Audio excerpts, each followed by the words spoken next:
Yeah, good morning. This is Bang Bang Mail. Please press the like button and subscribe. Yeah, years ago, I had a bit of a tickle for a load of coke, a load of cocaine, and I was doing little bits here and bits and pieces there, yeah.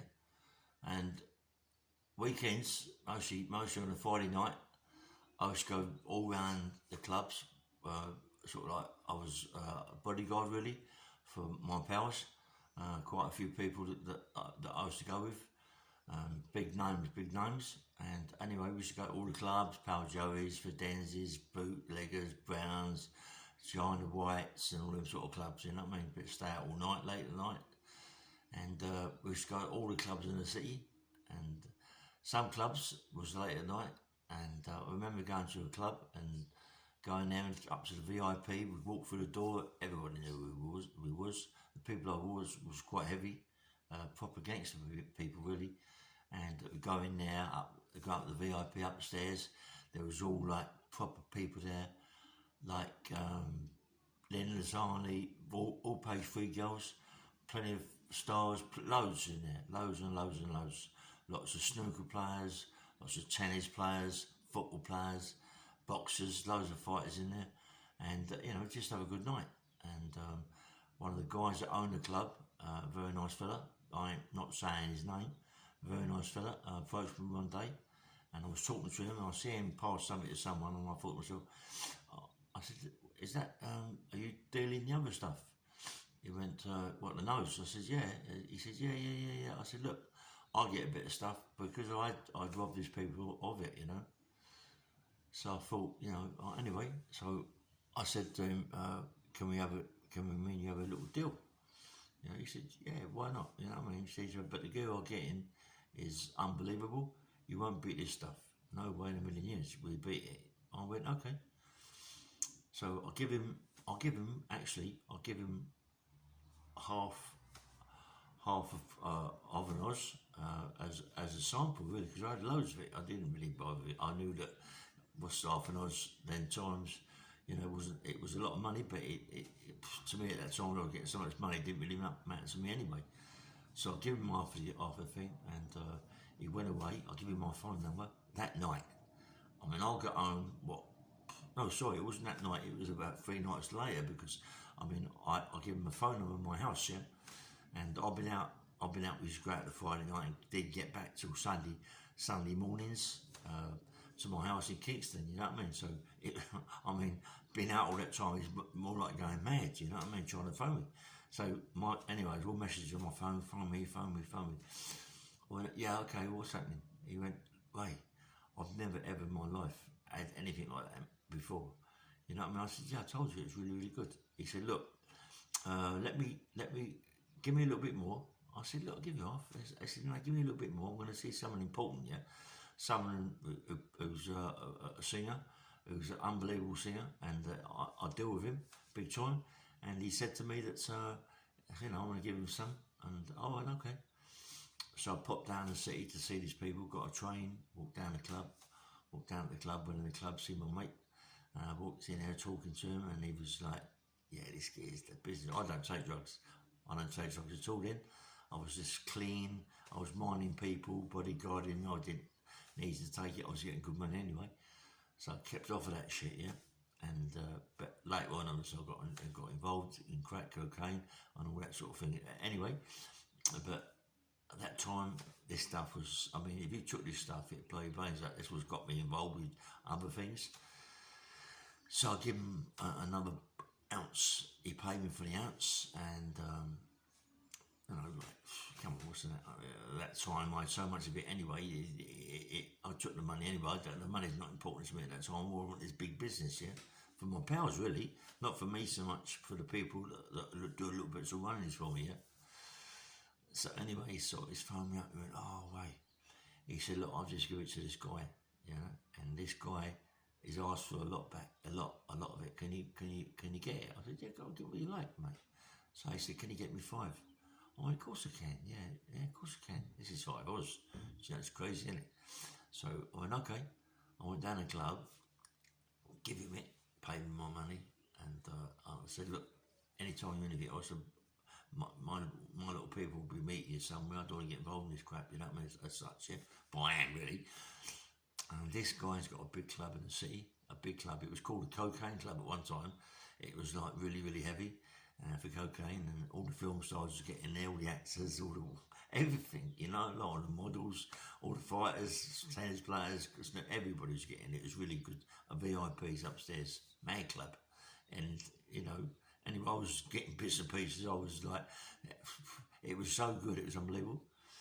And anyway, this particular guy that he gave it to, very well-known person, very well-known person. I mean, this guy plays the piano. He's fantastic on the piano. He's really, and he can sing, yeah. And I never met him. I didn't meet him. I didn't want to meet him. And this fella was bang with him as mates. I mean, come on, when you get involved with these big clubs, and you know, and then from there one night I went down China Whites, and mate, unbelievable. You know, like you can just like give it to people, and it was so powerful. I mean, people say this, that, and the other, but this was unbelievable. It was so powerful. I give it to some people in China Whites, some people, big, heavy people, and they was on the phone to me. It was crazy. You know, I was just like getting rid of what I had, and I had lots of it. You know, I mean, people might see my podcast before. A lot of people didn't believe whatever I said on the podcast, but I'm telling you, it's there, yeah. And anyway, and just going. I mean, then one day I was at this club that I'd already give this person X amount to give this other person who's a fantastic singer who's on the piano, and certain other people came up to me at that time. I'm on about actors, people and singers, people I've met down the venue, Victoria, and they was also there, and I was, it's crazy. I mean, a mate of mine, another mate of mine was dealing with someone in Hampton Court, in a big castle there in Hampton Court, and I ain't joking, a big castle, and dealing with someone in Hampton Court. I don't know who he was dealing with or what he was dealing with, I didn't get involved, but he was dealing with someone in the castle, the one that burnt down, the one that caught fire. I mean, it's unbelievable when you go back all them times. Anyway, look, I could go on and on about it at the minute. Well, okay, I'll go on a little bit more, but anyway, I went down to Wolverhampton with my mate down there to just get away from all that crap. I took quite a bit with me. The guy, a very good friend of mine, was selling it for me, and I went to the auctions down there, Wolverhampton auctions, and bought myself a Rover, convertible. Just like I was like, money was no problem. Bought that, and I was in a flat, in a big flat, really really nice flat, and I was having like a few girls now and again, and I loved it. I loved it. Just a few girls coming up, giving me a bit of stuff, and they was loving it, mate. I was paying them money and have a good night, you know what I mean? And this one particular day, and I like black girls. I'm mad over black girls, and anyway, so my mate's funny. So I found he gave me this book, and this book has got all different birds' names and addresses in it, and phone numbers, this, that, and the other. So Crash had got on phone, phoned this bird up. She came over and up, stayed there 3 or 4 hours, got out of a nut, not me, her, and pay the bird, and that's it. And always it got around. It didn't want it really to get around. And but this particular day, some girl knocked at my door and said, "Look, you're interested?" I said, "Yeah, very." She said, "Look, I've got a friend of mine. She's just come in to this game, but she's absolutely fantastic. Give me a picture." I went, "Nah, no way. She ain't doing this." She said she is, yeah. I went, "You're joking. She's a model. She's like unbelievable." And she was a model. She was a model, and she was a top model, and she lived in Wolverhampton, and she come over to my place, and she come to the door, and she said, "Look, you got to give me money." I said, "Okay." Give her the money for us to stay 3 or 4 hours. Sitting in the house, I'd already get waiting there. She fucked off. She went. she just went with the money. She shot off with the money.